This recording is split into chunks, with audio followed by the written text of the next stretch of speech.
Welcome to Housing Developments. I'm Jim Tobin. And I'm Paul Lopez. Paul, how are you? Better than last week, man. Last week was a busy week. It was a very busy week. Yeah, I just came out of the spring leadership meeting. Great meeting by all accounts, but more importantly, I want to wish you a wealth of success with the Innovative Housing Showcase that we co-hosted with the Department of Housing and Urban Development. Tell us about it. Yeah, we actually hit it out of the ballpark. Yeah. We had over 60 exhibitors this year, which was almost threefold as much as last year. Wow.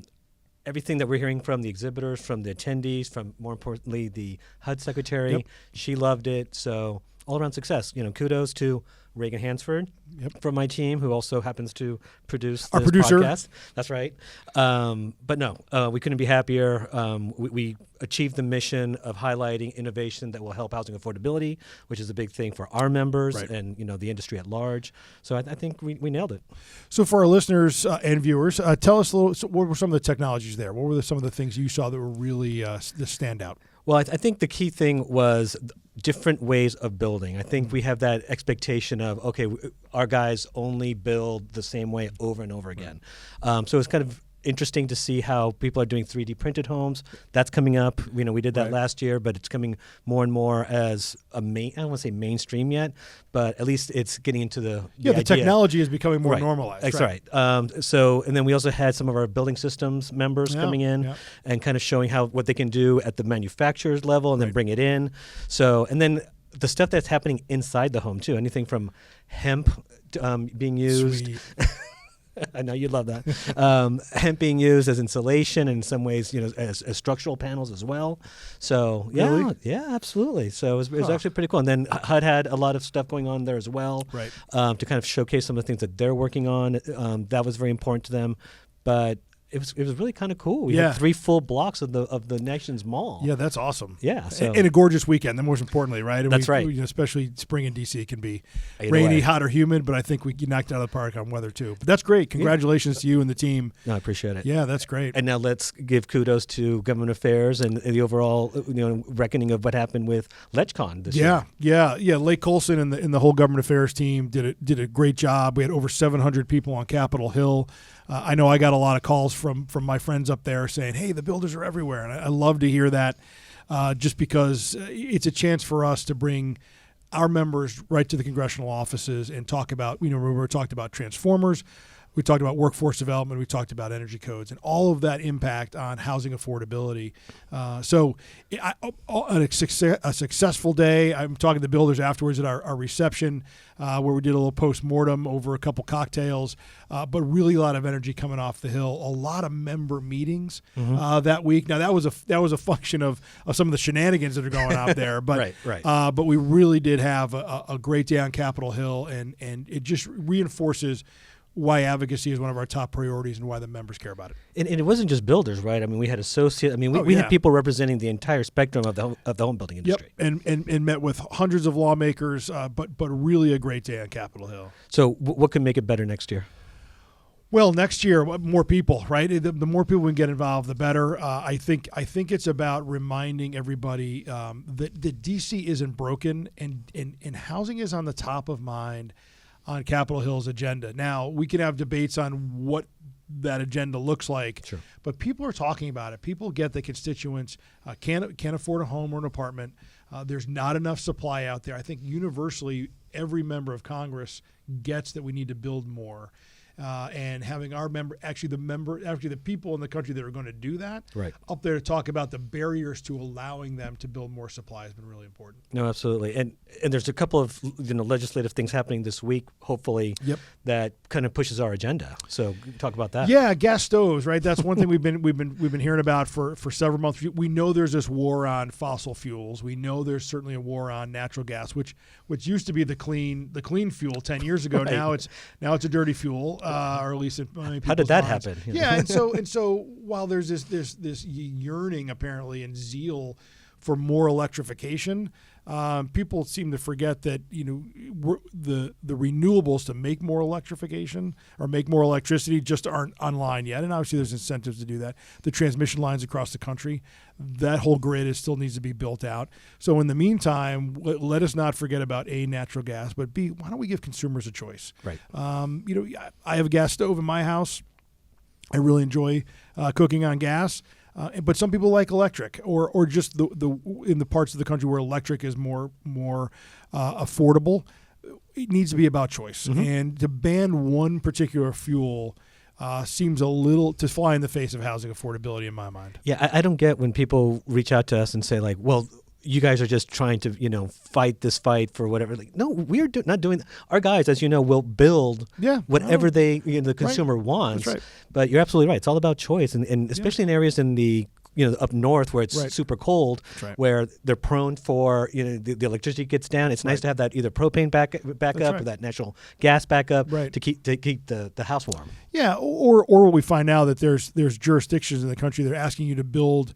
Not maybe you want to use gas, but you have to build out an electric infrastructure in the house. So you're just adding cost because of some purported higher calling in out there. So for us, it's about continuing to fight those natural gas bans as anti-competitive and anti-consumer, and we're going to do that across the country. Everything seems to start on the West Coast, but we're seeing it migrate. New York is kind of the next big fight on this. But there is legislation on Capitol Hill this week that we will forbid the federal government from regulating gas stoves, and so naturally NHB is going to support that ban on over-regulating gas stoves. No, absolutely. And then we've got the RAINS Act. Oh, the RAINS Act. Yeah, our former chairman Randy Noel is doing a little dance down in Laplace, Louisiana. The RAINS Act allows Congress to approve or disapprove of a major significant regulation. So that's just a way for the representatives of the American people to have more of a say in the regulatory environment. So we have been supportive of that for a decade. Once again, we'll be at the forefront of pushing this forward. And should be voted on this week? It should be on the calendar this week. That's right. Awesome. Now, things have slowed down a bit on Capitol Hill, primarily because of what's going on in the House, right? Yeah, with those two bills you talked about, RAINS Act and then the gas ban, they were actually supposed to be on the floor last week, but there's a dozen or so ultra conservatives that were not happy with the debt ceiling deal that Speaker McCarthy struck with President Biden to avert a fiscal meltdown with the debt ceiling.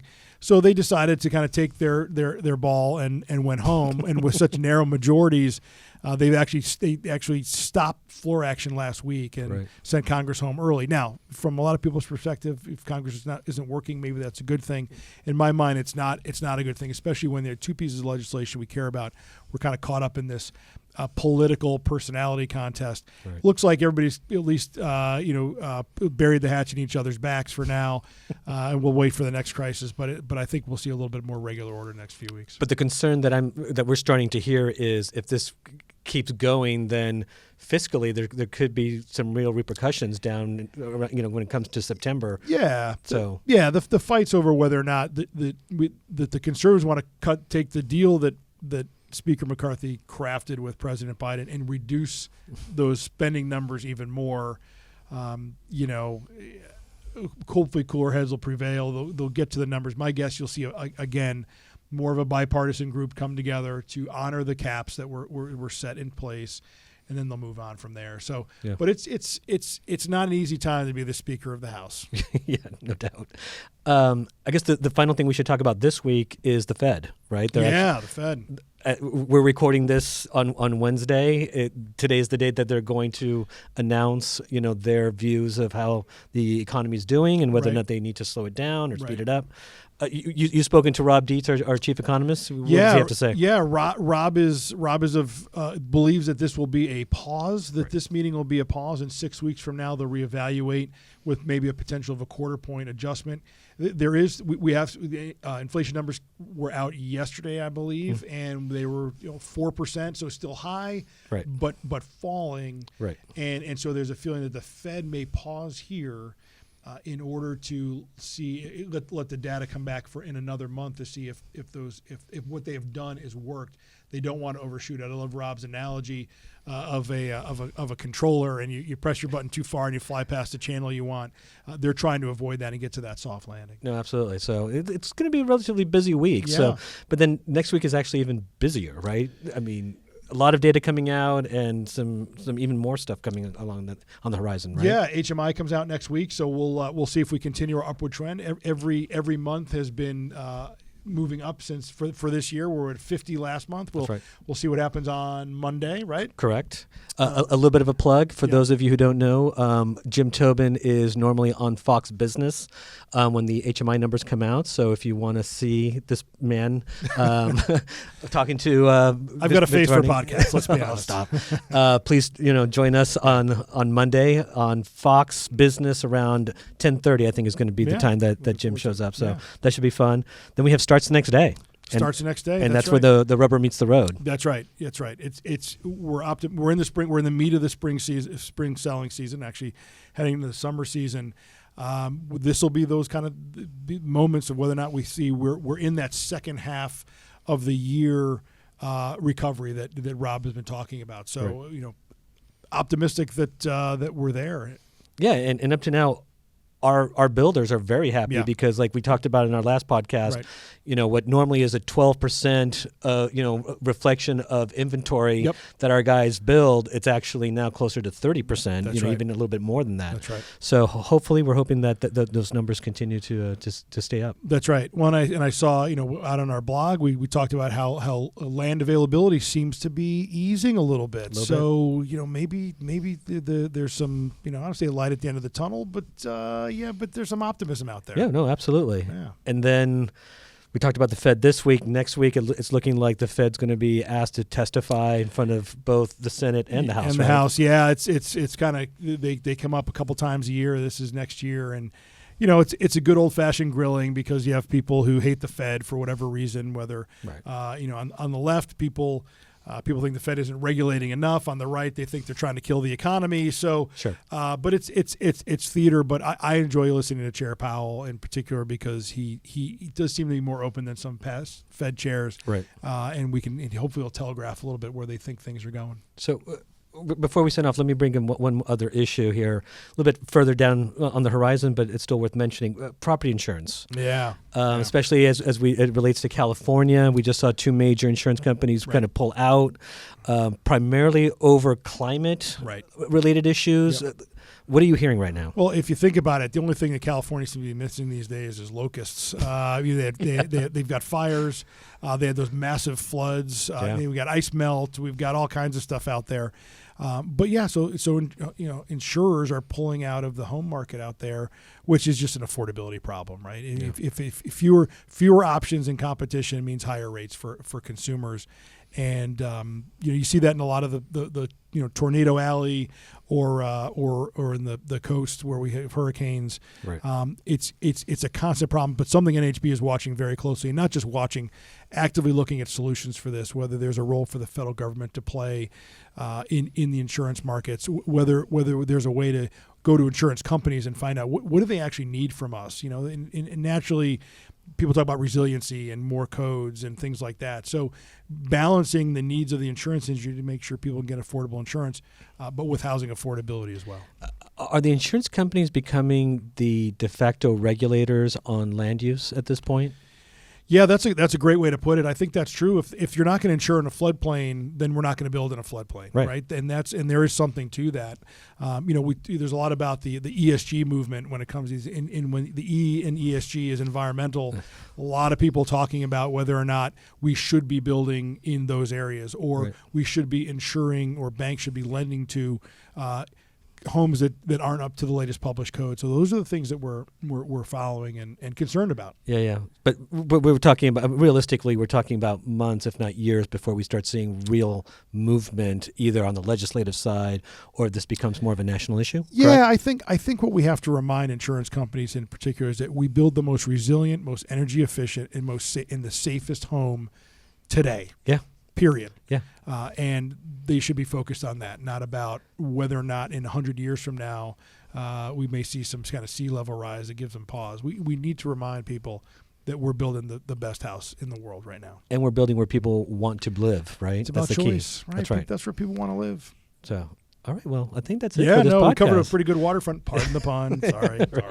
Sorry. 2 quick issues. Yeah. Just a reminder, Reagan Hansford's our producer. We should give him a shout out. Hello. And the NAHB production team, they're the ones that make this happen on both the audio and the video. So kudos to them. Happy Father's Day, man. If we don't talk, happy Father's Day to you too. I forgot it's right around the corner. Yeah, happy Father's Day to you and to all the fathers out there. That's right. Happy Fathers, both those who are still with us and those who have left us. That's right. Well, with that, I'm Paul Lopez. And I'm Jim Tobin. Thanks. See you next time. Take care.